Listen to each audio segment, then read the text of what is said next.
In this video, we are joined by a very special guest today. We got Cap, aka JT. We're talking all about the parks. We're talking Disney in general. Should they split the Walt Disney Company up? What can Disney do to make the park experience better? Universal, Disney's biggest competitor. Is it a serious threat to the Mouse House, or is it much ado about nothing? We're going to break all that down up next on this episode of OG55.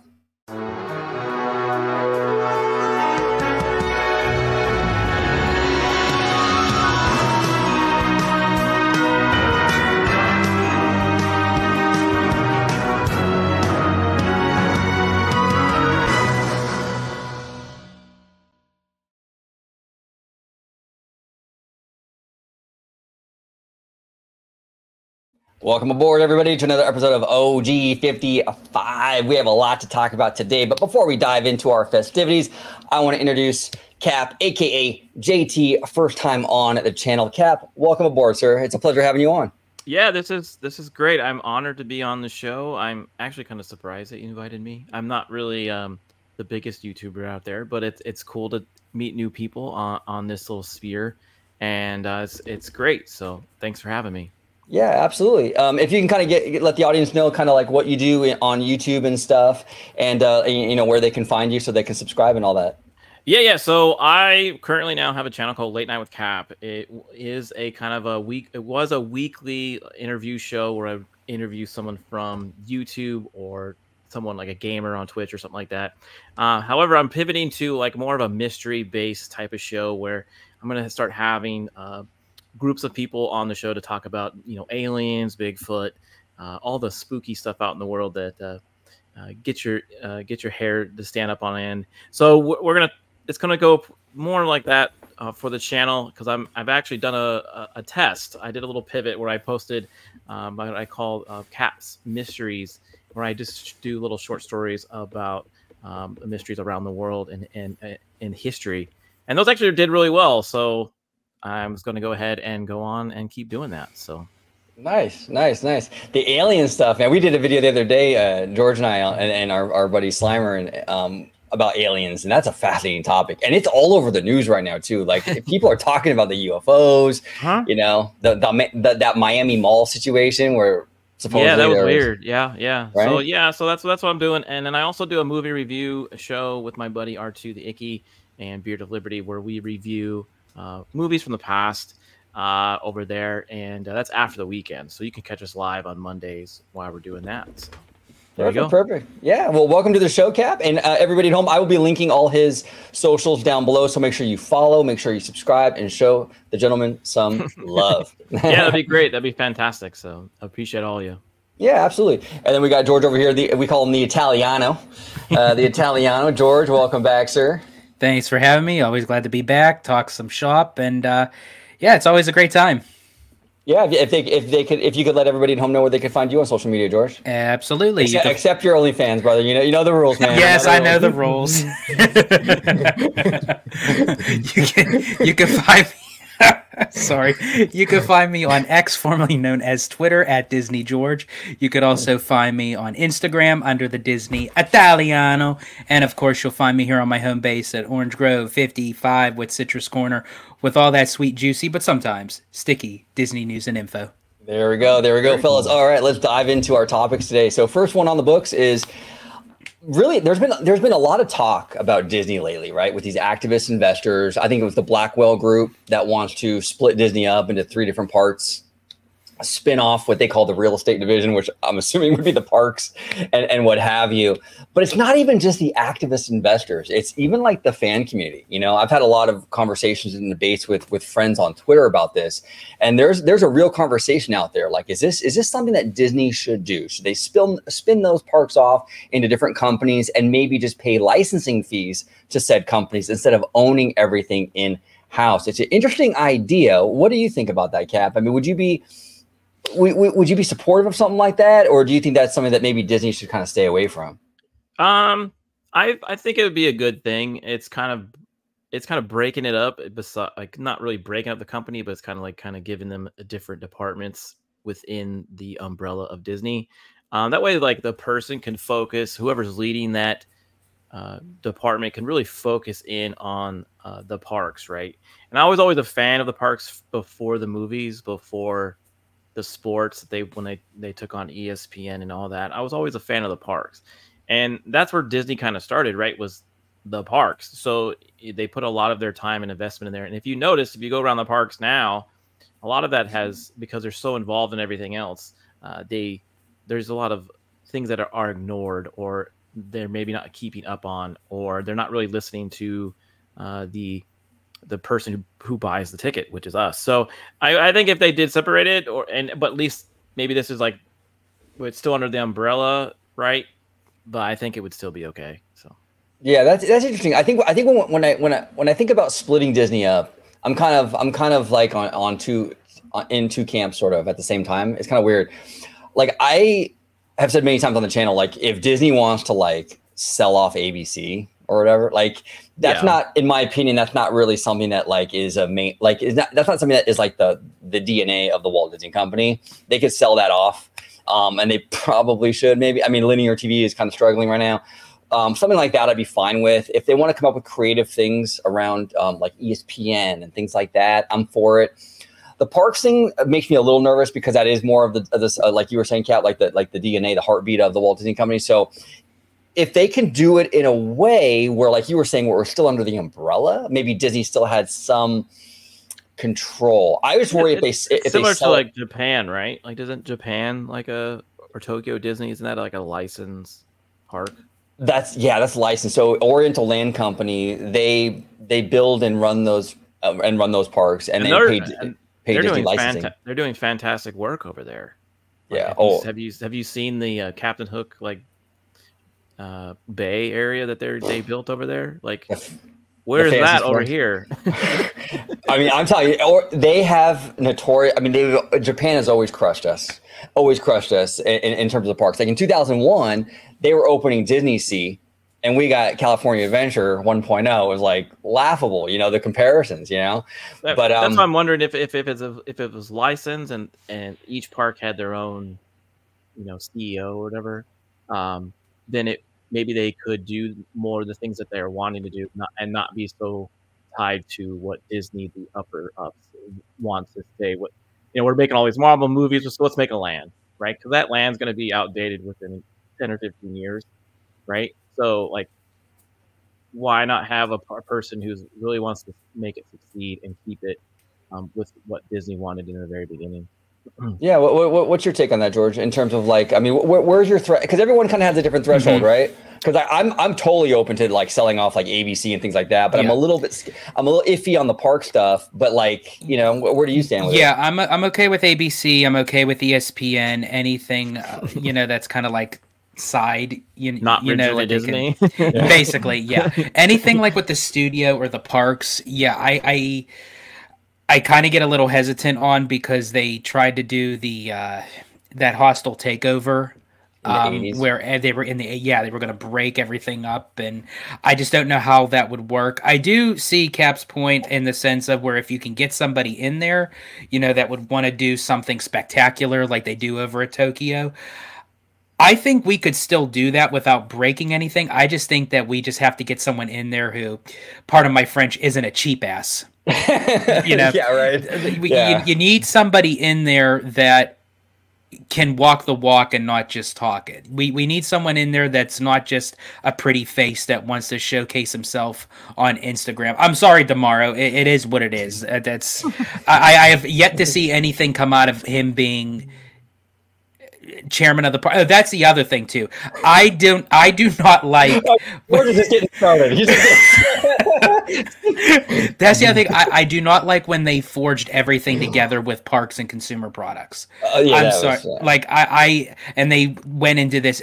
Oh, it's the experiences. I don't like that. I like for parks to just be parks, and consumer products to be consumer products. But then when you forge that together, then you're taking one person to say, okay, we got to look at the consumer products, but then we got to look at the parks. I think if you have just one individual on one section, it would be much better. But as I said, I'm going to give Damaro one more shot, and that's for the upcoming at the D23. If he doesn't deliver, 3 strikes, you're out, man. Like, I mean, you have to deliver something. Yeah, well, yeah. I mean, the last couple expos, you know, it was all this what if maybe stuff. We could possibly do this, possibly do that, and that just kills fan morale. And I mean, it straight up kills fan morale because you're not giving us anything concrete. So even if what he's saying is good, like, oh man, that sounds really dope, man, it's like your excitement is tempered because, well, might not happen. Want, you know. And we have touched upon this on a previous show, OG, that it's not the Imagineers. It shows in the Fantasy Springs that's going into Tokyo. You know, the Imagineers do some great work, but you have to give them that blank canvas in order to paint. You know, and if you don't give them that blank canvas, they're restricted on what they can do. And I feel like with OLC, because they can, again, they cut the checks. You know, they're willing to do it. They're like, you know what, we don't care what you need. If this is what it costs for you to make it like this, because we want the best of the best, we'll do that. I just wish the actual Walt Disney Company would have that mentality that OLC has. Yeah. For its own product. And that's why like a lot of the rides in Disneyland are still hold up, right? Like Big Thunder Mountain, Pirates of the Caribbean. Those were original ideas. They didn't really come from movies, and they didn't really come from like a TV show or some IP, right? They made those, and they had so much imagination to make them that they are still cool today. And that's what I meant by like Marvel is just based off an IP. Just like any IP, people are going to probably most likely get burnt out of it, and they're not going to want to go to that side of the park. And that will be a ghost land. And I think that might even happen with Star Wars. And then what do you do, right? And all those other areas in the park will still be popular, still be crowded because everyone likes the original lands. I will say that a lot of people can say, well, you know what?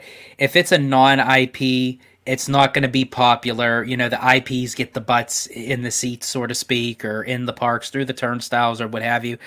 I don't think that's really the case. I think, honestly, because I'm a huge fan of a lot of the non-IP attractions. I think if you were to get something great storytelling, I mean, look at Mystic Manor, that is not tied to any traditional Disney IP, but the ride system, the traditional storyline of that ride, it's a heavy hitter. So I mean, if you do something well, and I wish that Disney can kind of get that mentality back to say, you know what, if it's good, people will flock to it. Yeah, and if you market it right.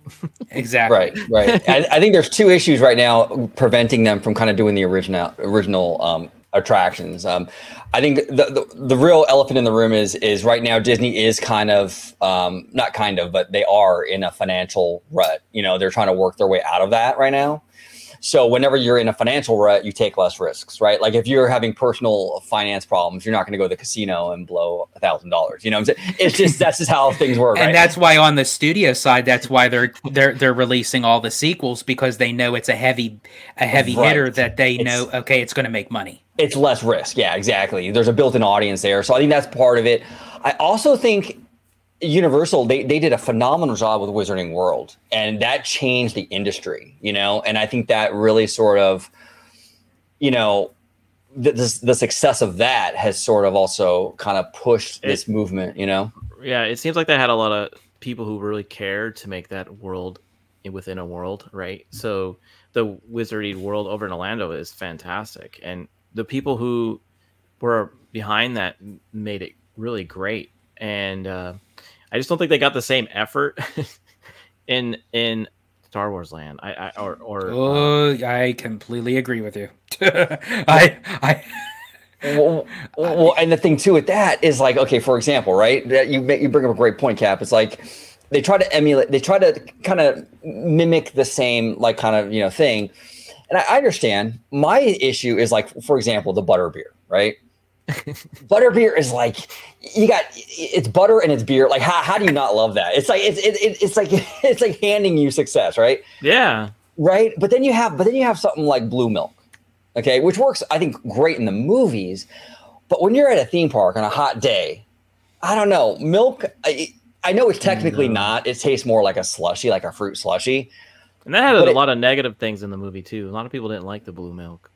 Right. You know, yeah. Oh, in the Last Jedi where he was right, exactly. So it just sort of like it's a little more off-putting, you know. And it's just like I think the butterbeer thing. Look, I'm way more a Star Wars fan. I grew up on Star Wars. That's more my generation. I was, you know, I like Harry Potter. It's okay, but Star Wars is really my jam. Yeah.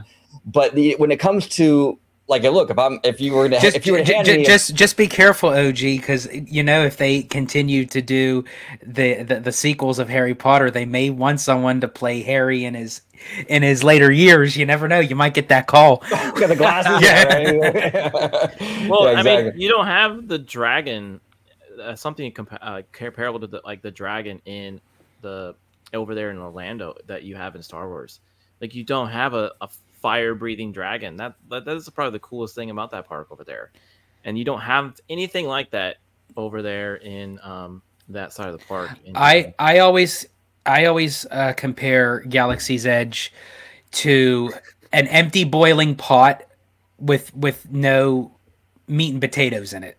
Yeah, it's just a bubbling pot of Galaxy Edge. I just call it Star Wars Land because it's just not as cool. It's not as cool.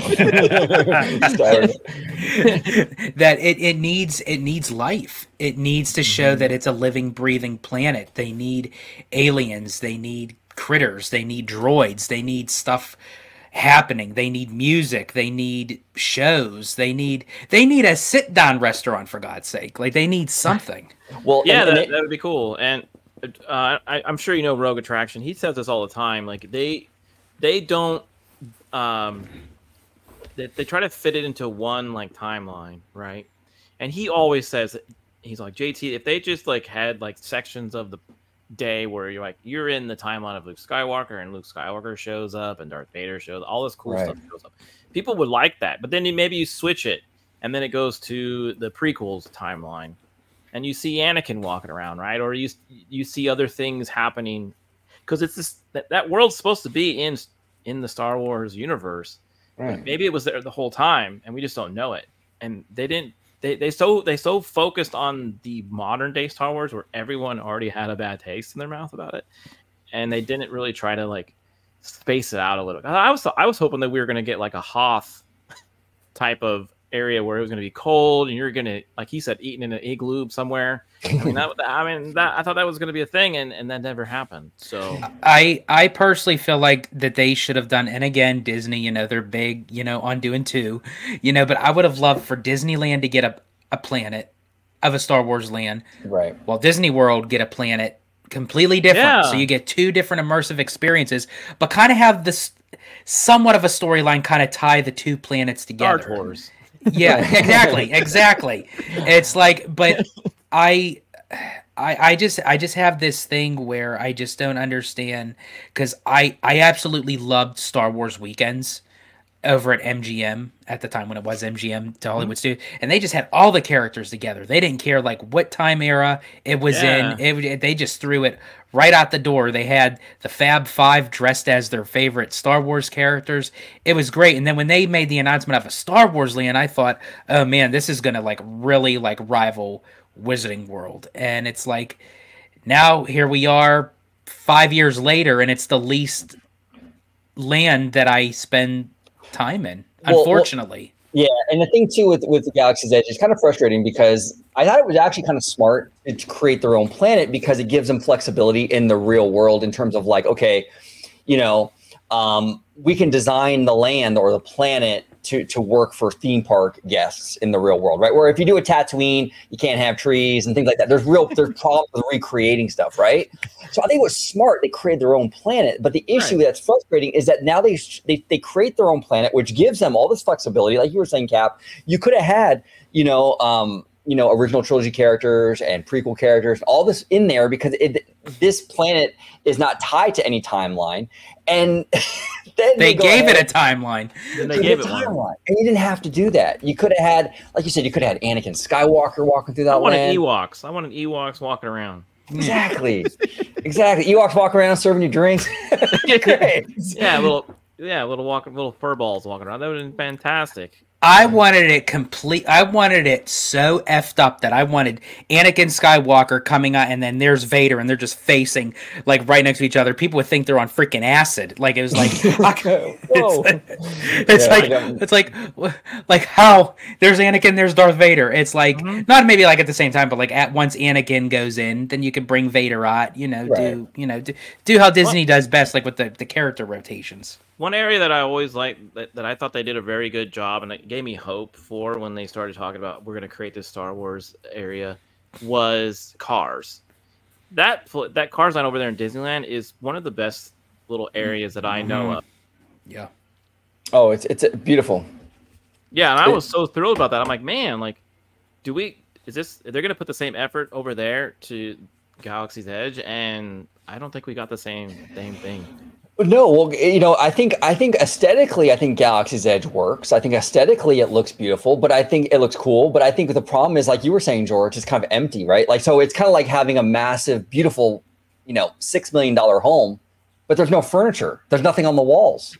It's like, okay, it's a house, modern. Yeah, but it's not a home, Yeah, I get what you're saying. Yeah.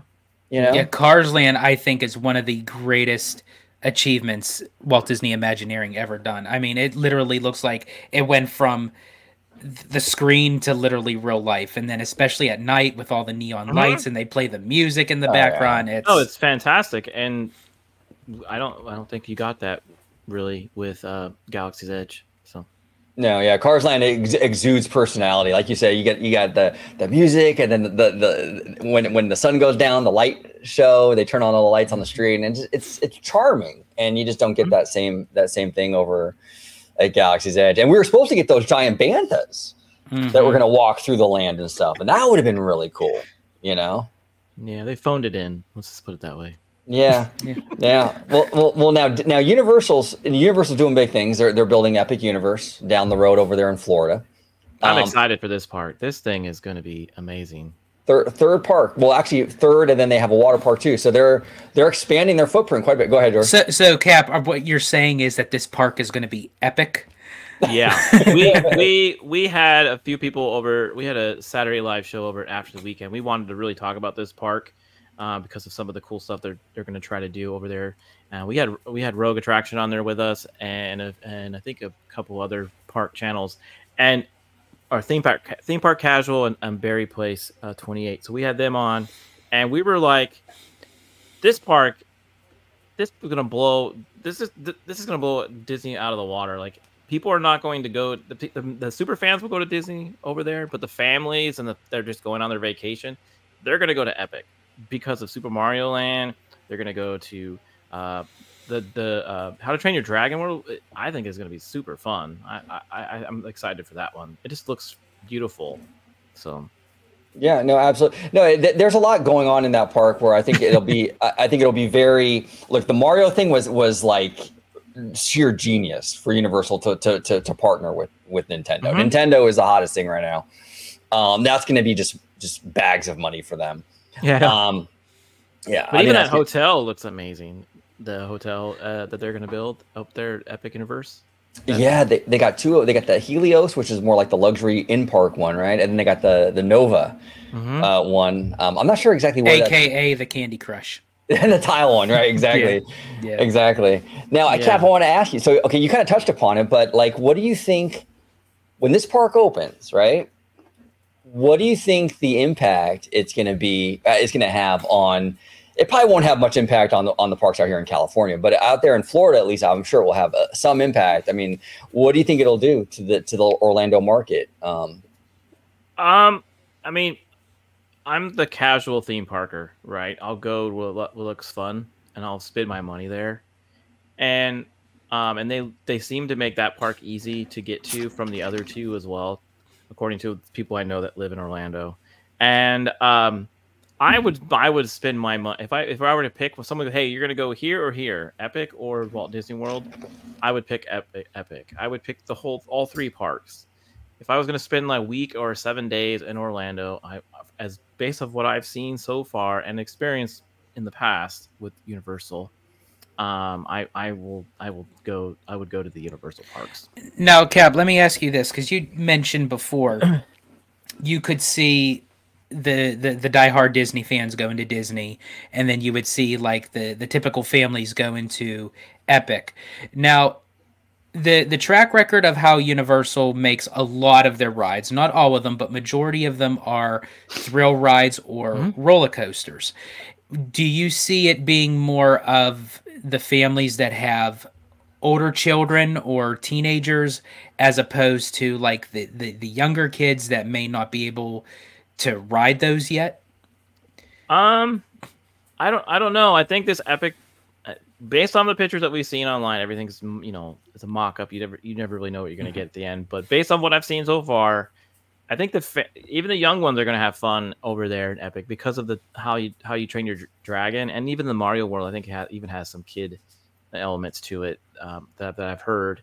And I still think a family, even if you had like a 5 or 6 or 7-year-old, and then you also had a teenager, you could take both of them. They would enjoy their time there, I think. So interesting. And do you think because there's going to be in Orlando now, we're going to have a lot of parks. We're going to have the 3 Universal, we're going to have the 4 Disney parks. I've kind of made the case, and this is just kind of like my speculation, and I could be totally wrong, but I think it's a possibility that I think Universal needs to keep an eye on. Do you think it's possible that the new park cannibalizes some of Universal's own parks? Or do you think do you think they'll be able to kind of skirt that and it'll affect more of Disney's market? I think it's going to affect Disney's more because you have the same thing like over there in Walt Disney World. Like a lot of people go to all of the parks, or they just go to one. So they'll go wherever they want to be entertained at. And I think the new Epic one's going to be very busy, and it might, and then they'll go to the other one maybe the end of the week or whatever. But they'll still go over. Because that's where you have, like you said, you got Butterbear over there. Yeah, I personally think once Epic opens, how it's going to be for families, I think it's going to be kind of like a dual kind of vacation, because Magic Kingdom is still the top dog theme park, in of all theme parks, So I still think people will go to Magic Kingdom and probably Hollywood Studios because of the thrill rides there with Tower of Terror, Rock and Roller Coaster, their Galaxy's Edge with Rise of the Resistance. But then I also can see them maybe cutting out Animal Kingdom or what have you, maybe cut down a day and then go over to Epic Universe or Islands of Adventure.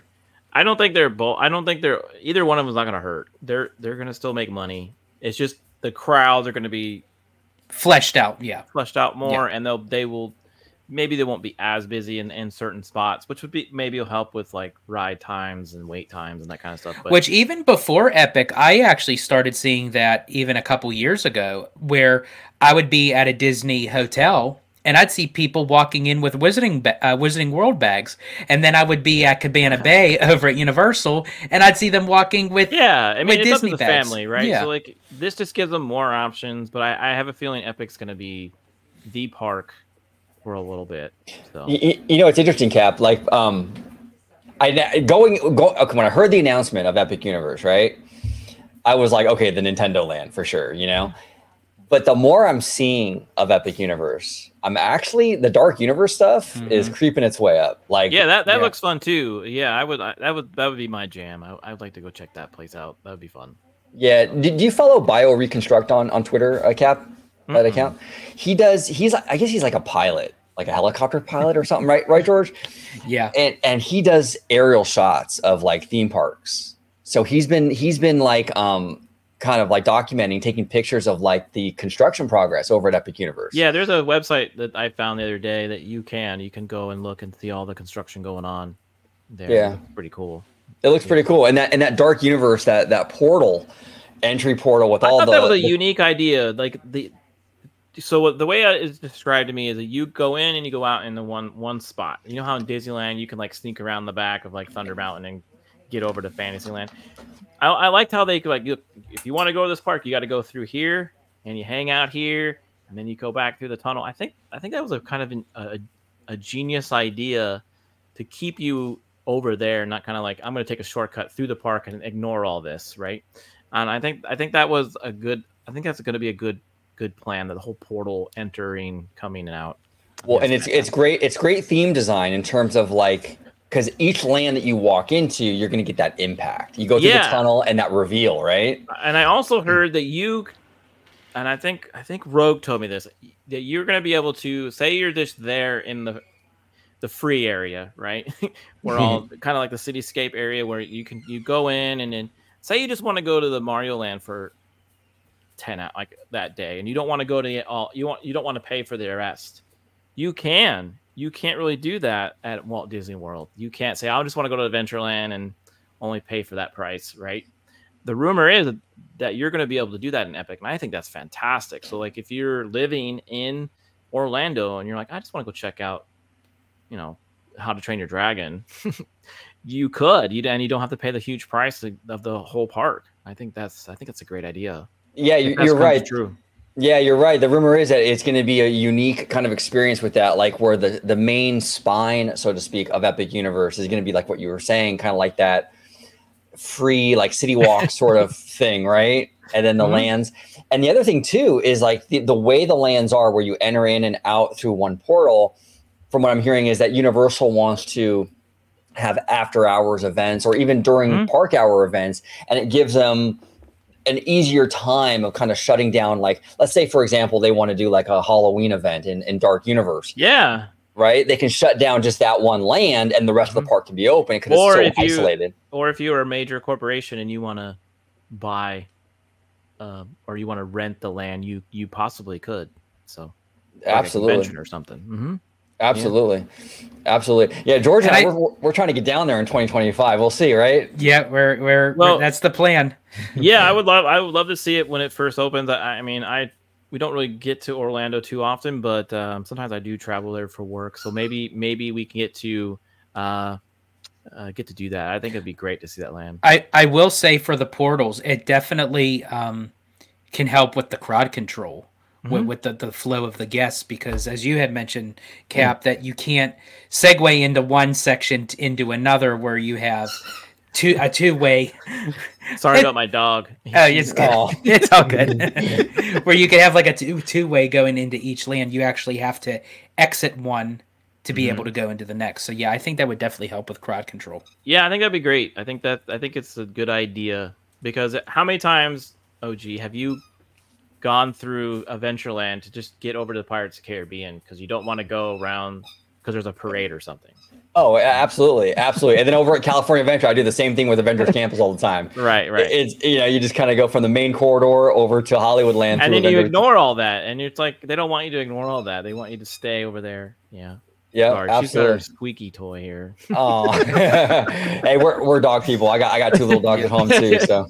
Yeah, she has to hang out with me because the wife is out doing errands, so she has to stay inside here with me, so she has to hang out. So, her name's Whiskey, by the way. Yeah, I think you can see her maybe down there in the corner. A little bit moving around. Yeah, a little bit. Yeah. Hey, Whiskey. Yeah, she's like, "What? Just leave me alone." I got my toy. I'm happy. Yeah.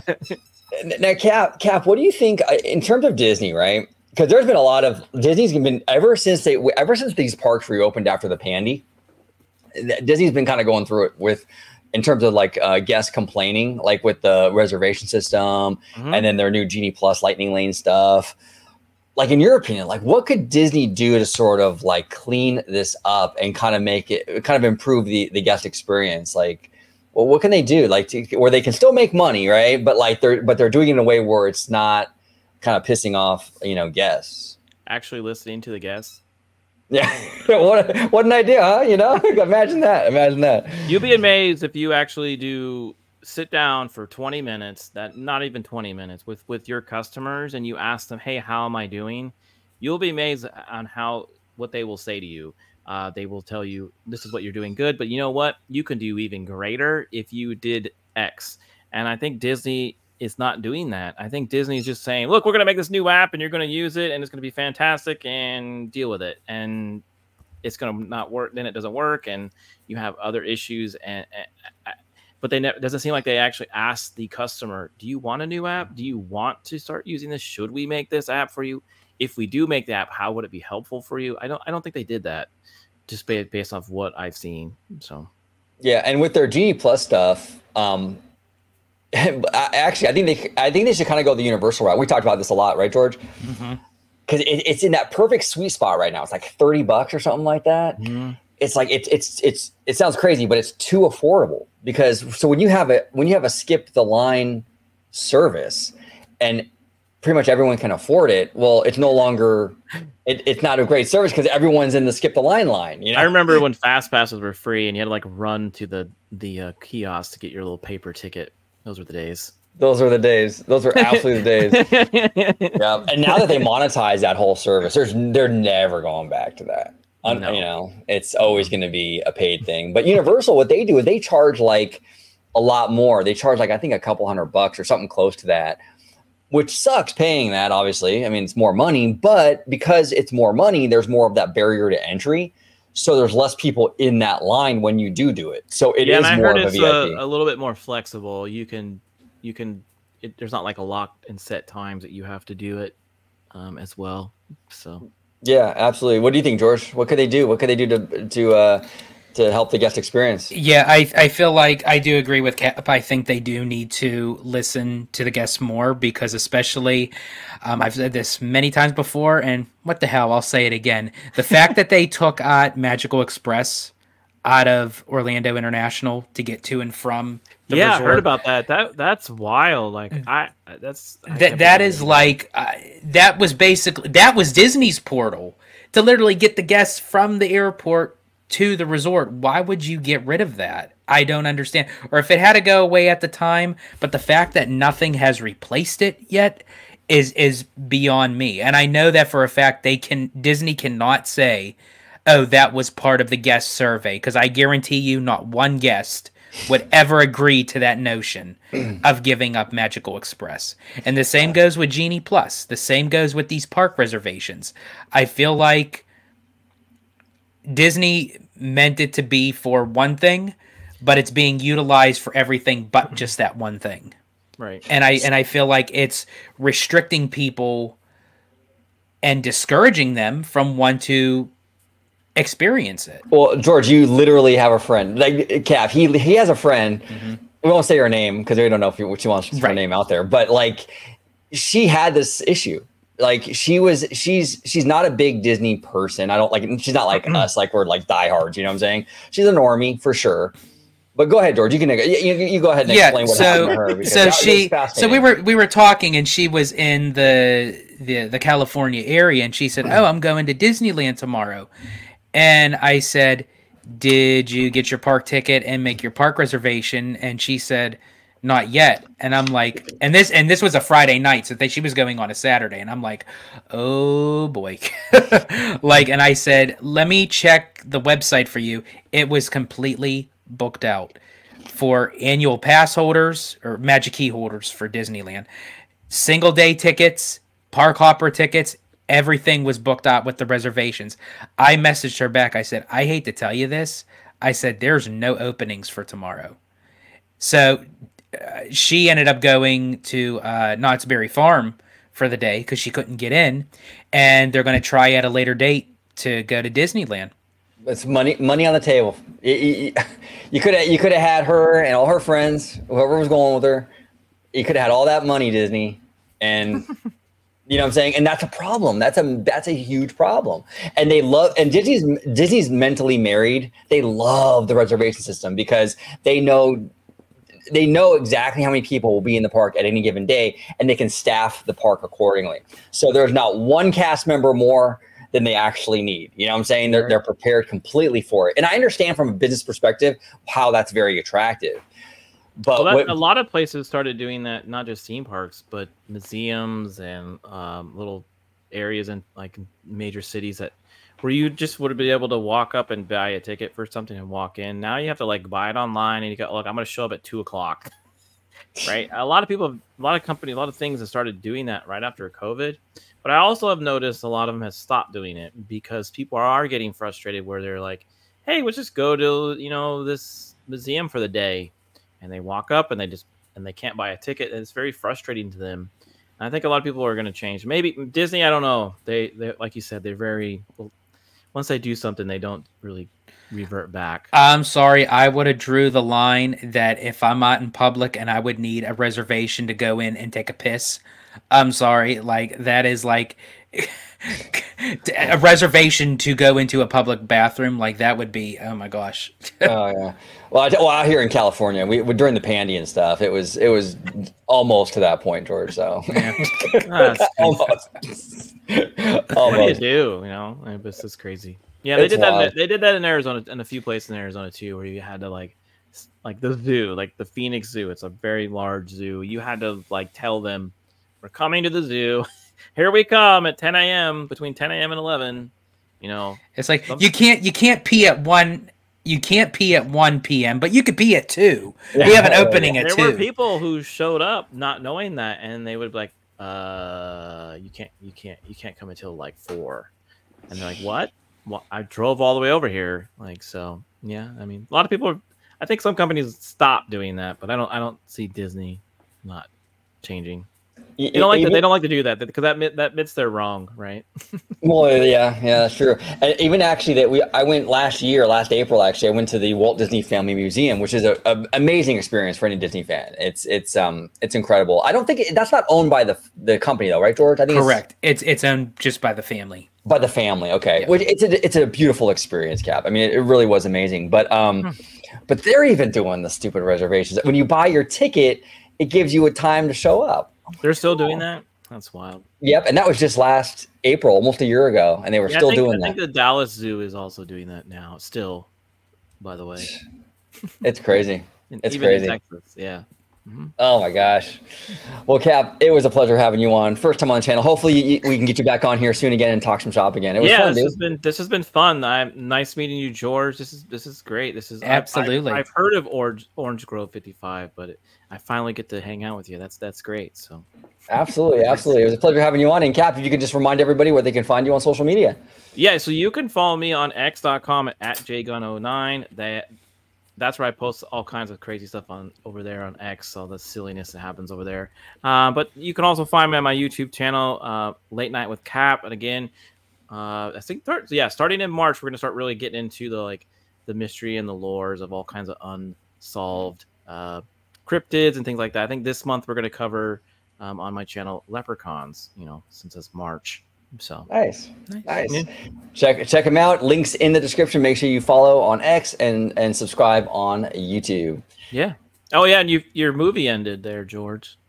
Yeah. Yeah, it did. It was playing and then it just like cut off, and I'm like, I should probably just turn the TV off so it's not like stuck on the main menu. main menu. So the Italiano, where can they find you at home on social media, sir? You can find me on X, formerly known as Twitter, at Disney George. You could also find me on Instagram under the Disney Italiano. And of course, you'll find me here on my home base at Orange Grove 55 with Citrus Corner with all that sweet, juicy, but sometimes sticky Disney news and info. There he is, Mr. Sticky Icky. Mr. Sticky Icky over here. Thank you all so much for watching this episode of OG55. Comment down below with all your thoughts on everything we talked about today in terms of Disney, you know, what they should do. Should they break the company up? Should they keep the company the way it is?